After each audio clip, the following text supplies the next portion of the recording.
vous pouvez faire, vous pouvez faire la présentation, si vous voulez bien. D'accord, merci. Merci, merci. Alors, veuillez lever la main, ce sera plus facile de coordonner les présentations. On va prendre quelques minutes pour le faire. Pour le moment, c'est M. Mouleman. Donc, vous vous présentez, vous dites qui vous êtes, d'où vous parlez et pourquoi vous avez intégré la Fondation Chantal Massembo. Après, une fois que le thème est lancé, on vous reviendra et chacun s'exprimera. Voilà, merci beaucoup. Bonjour, monsieur le coordonnateur. Bonjour, M. Mouleman. Comment va? Je réponds au nom de Moulana Innocent. Je vous appelle du Tchad, précisément dans la province du Logone oriental. Et je me suis adhéré dans la fondation Chantal Massembo. C'est pour se former.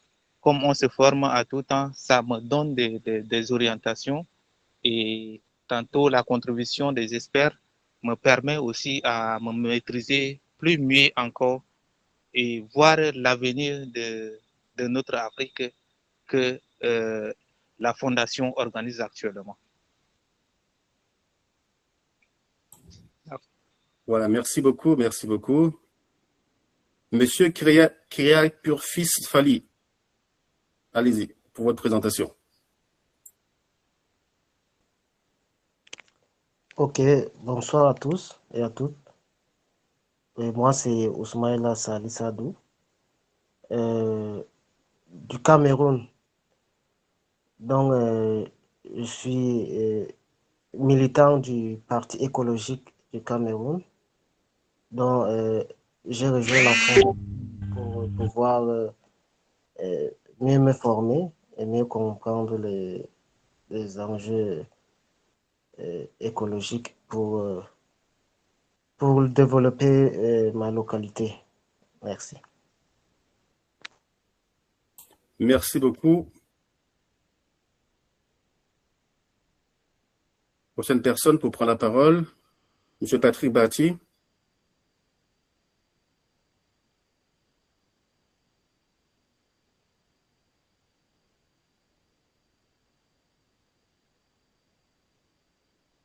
Monsieur Patrick Bati ou Monsieur Diassé, vous avez la parole.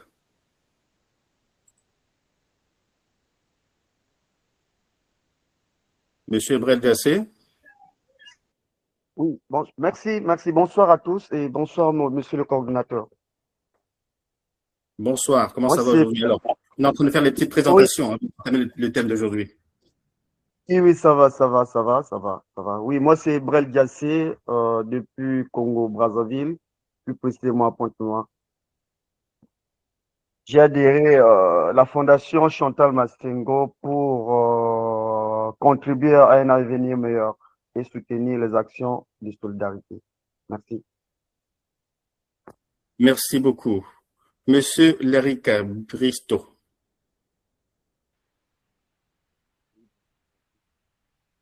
Monsieur Lerica Bristo, vous êtes là?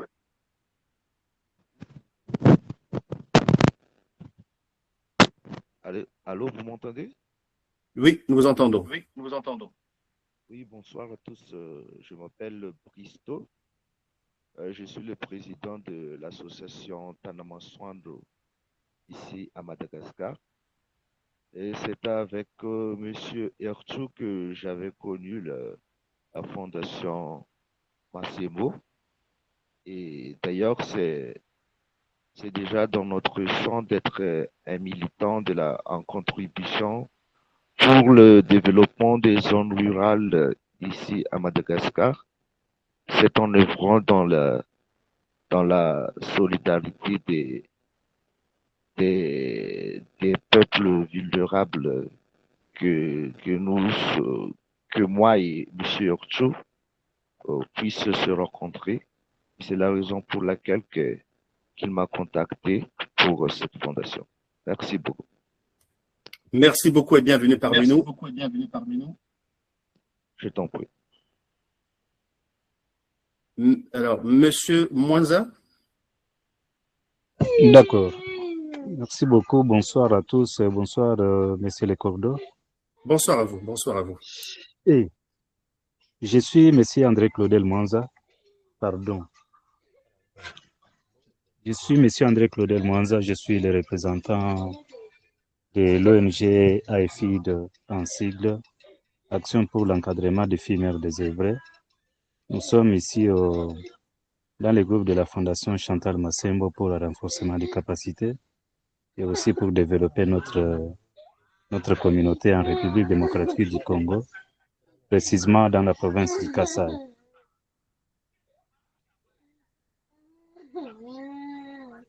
Merci beaucoup, merci beaucoup. Alors, si quelqu'un d'autre veut... Monsieur Camara?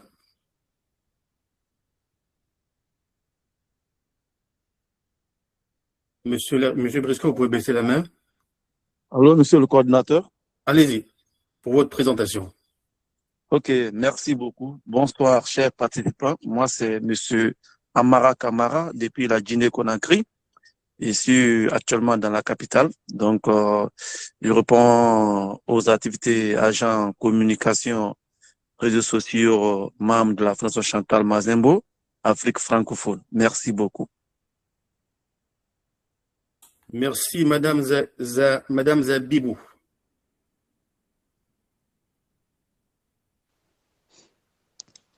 Oui, bonsoir à toutes et à tous. Bonsoir à vous. Je suis Nadia Zabibou Yvonne de l'organisation MESAS depuis la RDC Bénin. Je me suis intégrée dans la Fondation Chantal Massembo pour se renforcer les capacités afin de réaliser les interventions honnêtement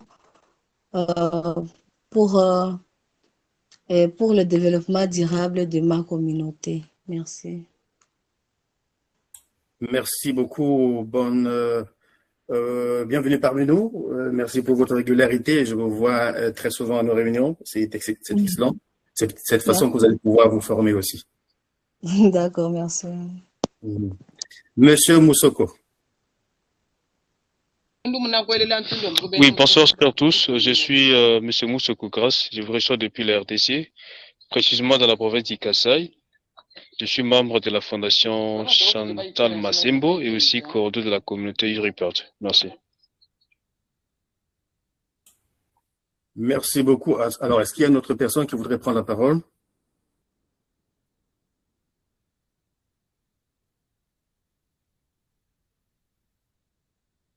Alors, est-ce que c'est pour les présentations? Monsieur Camara, est-ce que c'est pour les présentations? En fait, non, je voulais juste donner quelques explications concernant aux participants, aux intervenants, à travers notre conférence, à travers la Fondation Chantal Massembo. Allez-y. Ok, je reviens encore à dire à tout un chacun que nous sommes pas là pour jouer, nous sommes pas là pour faire des cache-cache à l'un à l'autre. Donc, la Fondation a pris cette initiative pour développer l'Afrique. Donc, si vous voyez aujourd'hui que la Fondation s'est orientée dans la communauté africaine, c'est pour aider la communauté africaine. Mais je vois qu'il y a certains participants qui est là, ils pensent que nous sommes là en train de faire le cache-cache, ou ils pensent qu'ils sont venus faire le cache-cache avec nous. Avant tout d'abord, ça a été dit d'abord la déontologie et l'éthique. Nous avons fait des conférences sur la déontologie et l'éthique.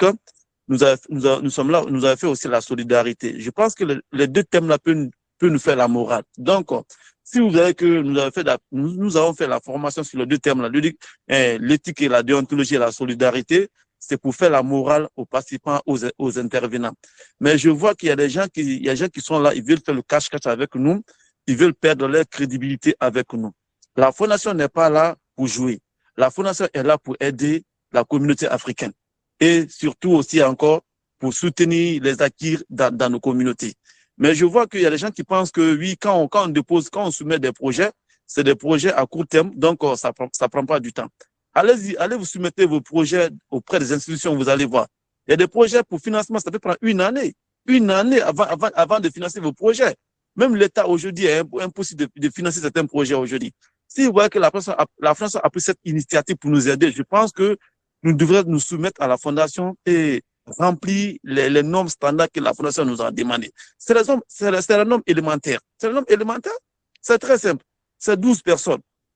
Mais si vous êtes incapable d'envoyer les 12 personnes pour nous présenter et pour présenter vos projets, faire des vidéos et nous envoyer, et vous venez encore à interrompre, c'est pas bon. Donc, je pense que nous allons nous donner la main. C'est l'union qui fait la force. mobilisons-nous pour bâtir une Afrique meilleure. Mais c'est pas dans le discours ou dans les cache-cache ou dans la perte de crédibilité que nous allons bâtir l'Afrique. Donc, je pense que nous sommes là. C'est très simple. Ça a été dit. La Fondation est là, intervient dans trois projets, dans le domaine. La santé, l'éducation et l'environnement. Donc, je pense que nos communautés aujourd'hui ont besoin de la santé, l'éducation et l'écologie.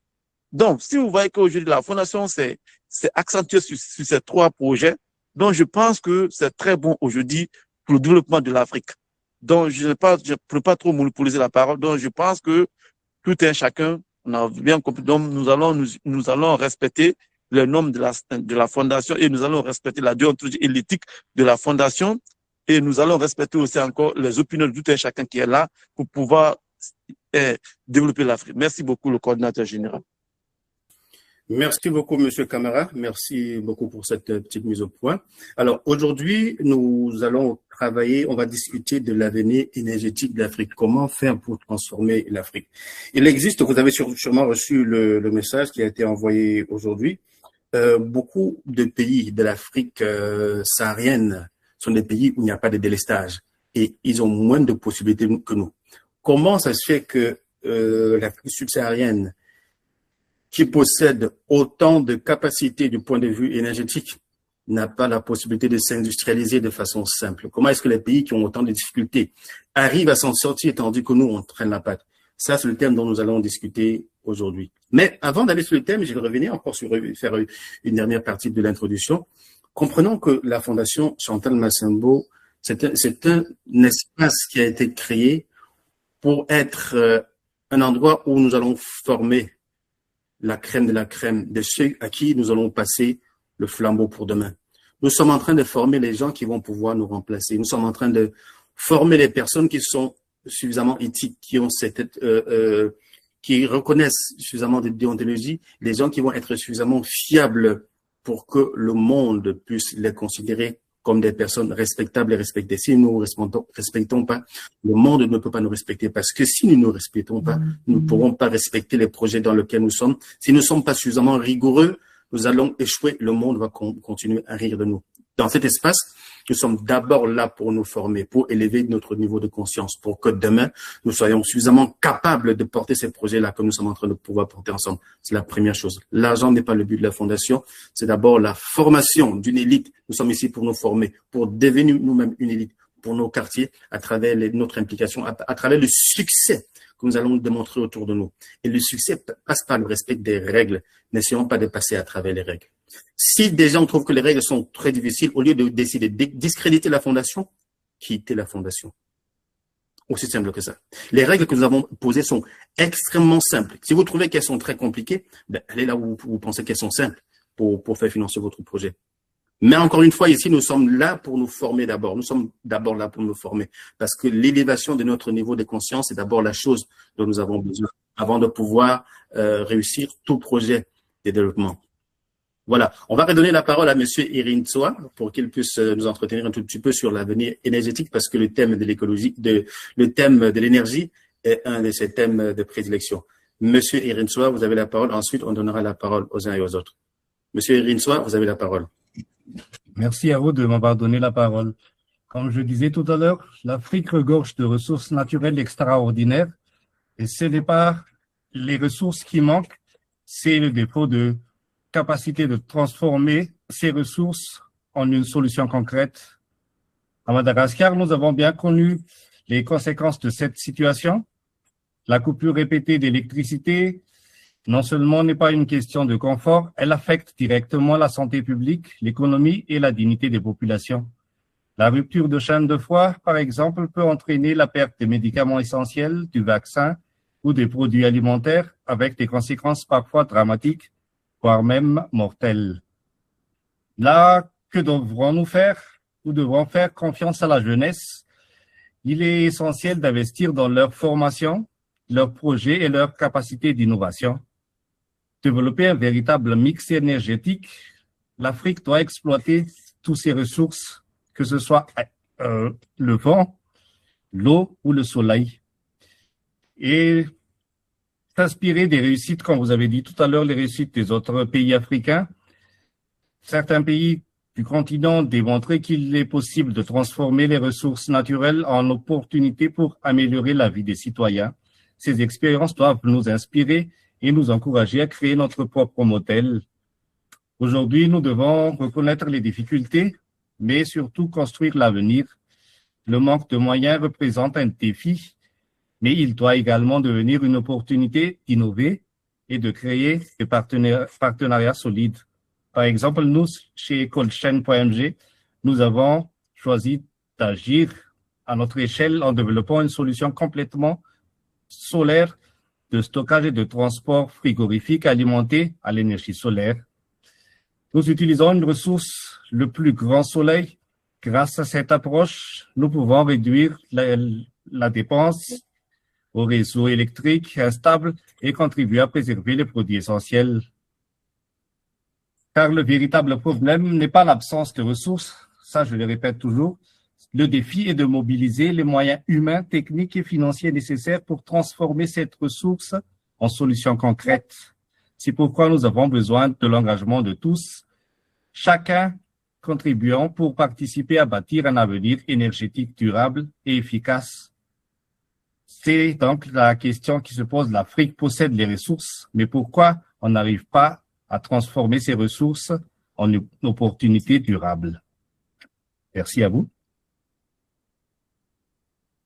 Merci beaucoup, Monsieur Rentoa, c'est très apprécié, c'est très apprécié. Alors, lors de l'évolution du débat, je souhaiterais, la prochaine fois que vous allez prendre la parole, de nous présenter un peu le modèle que vous proposez pour la transformation positive de l'Afrique pour du long terme. Donc, ça viendra après. Avant de continuer, alors, Monsieur Rentoa a marqué un élément très important aussi, l'aspect humain, technique et financier. L'aspect technique et humain et financier, c'est en fait tous ces trois éléments-là que nous devons arriver à mettre ensemble. L'aspect technique, c'est notre capacité à comprendre, à avoir une expertise. Mais l'expertise en elle seule, vous voyez, l'expertise ne suffit pas.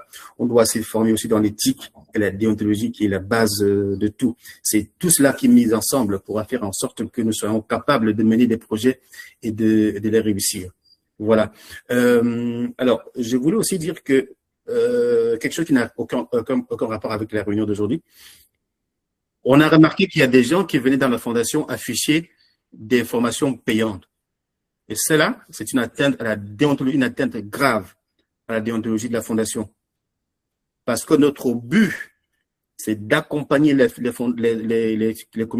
populations en leur donnant le nécessaire. On leur demande rien du tout. Si dans votre modèle, vous prenez l'argent, ne venez pas les afficher ici, s'il vous plaît. C'est une atteinte grave à la déontologie et aux normes de la fondation. Donc, si jamais vous voyez une formation qui passe et qu'on vous demande de payer quoi que ce soit, $1, avisez-nous.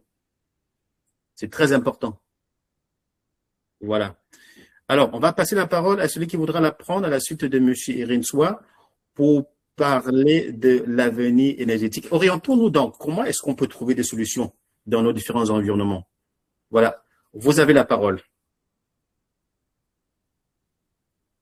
Et je suggérerais toujours de lever la main. Alors, Monsieur Irinswa, oui, vous avez la parole encore. Permettez-moi, s'il vous plaît, d'introduire mon compatriote qui est président d'une association. Lui aussi, il est dans l'énergie. Si vous permettez de me le faire introduire, parce qu'il a aussi quelque chose à dire. Absolument. Bienvenue à lui. Monsieur Bristow, c'est à toi. Oui, attends un peu. Bonjour, Monsieur Bristow. Oui, bonjour à tous. Bonjour à vous. Oui. Le son, votre voix est un peu basse, mais vous entend. Ok, alors. Comme disait M. Urtula tout à l'heure, nous avons déjà travaillé ensemble auparavant concernant cette énergie renouvelable. D'ailleurs, nous sommes dans une association dont notre association s'appelle Anamasoine. C'est un honneur pour moi d'être parmi vous aujourd'hui, partager une réalité que vivent encore de nombreuses communautés rurales de Madagascar surtout. Il y avait un an, Notre association a eu l'opportunité de collaborer avec une entreprise spécialisée dans l'électrification par les énergies renouvelables. Grâce à cette collaboration, plusieurs familles en ces temps-là ont pu bénéficier d'un accès à l'électricité. Et d'ailleurs, lorsque nous avons vu les premiers foyers s'éclairer et les sourires des familles bénéficiaires, nous avons compris que l'électricité n'est pas seulement une question d'énergie, mais là, c'est en ce temps-là que nous avons compris que, mais aussi une question d'espoir, de dignité et d'avenir. Nous avons vu des enfants, pour vous dire que nous avons pu voir des enfants pouvoir étudier le soir dans de meilleures conditions. Nous avons vu aussi des familles gagner en sécurité et des habitants envisager de nouvelles activités pour améliorer leurs revenus. Juste avec un seul accès à l'électricité peut changer profondément le quotidien d'une communauté. Malheureusement, cette réalité positive n'est pas encore accessible à tous. À Madagascar, de nombreux villages et de nombreuses familles vivent encore sans électricité. Je ne sais pas dans les autres pays, malgré un besoin réel et urgent, il y en a beaucoup de familles, de villages qui ne vivent pas avec de l'électricité. C'est pour cette raison que l'association Tanamason plutôt, poursuit son engagement en faveur de l'électrification rurale à travers les énergies renouvelables jusqu'à actuellement. Et c'est ainsi que nous souhaitons contribuer à faire connaître cette cause, sensibiliser davantage des partenaires et encourager le développement de solutions durables pour les populations qui en ont besoin le plus. Et c'est ici que nous croyons qu'en emportant l'électricité dans les zones rurales, nous favorisons l'éducation, qui est l'arme la plus fatale d'un pays, c'est l'éducation. Soutenons aussi le développement économique local et ouvrons la voie à un avenir meilleur pour de nombreuses familles, surtout comme à Madagascar et d'ailleurs, et pour les pays, d'autres pays africains aussi. Je pense que j'ai pu tout dire pour cette nuit. Je vous remercie sincèrement pour votre attention et pour l'intérêt que vous portez au développement durable et l'amélioration des conditions de vie des populations, surtout ici à Madagascar. Merci, monsieur le coordonnateur. Merci beaucoup à tous. Merci beaucoup, merci beaucoup. Avant de passer la parole, je vais... Qu'est-ce qui se passe aujourd'hui? Ok. Avant de passer la parole, je vais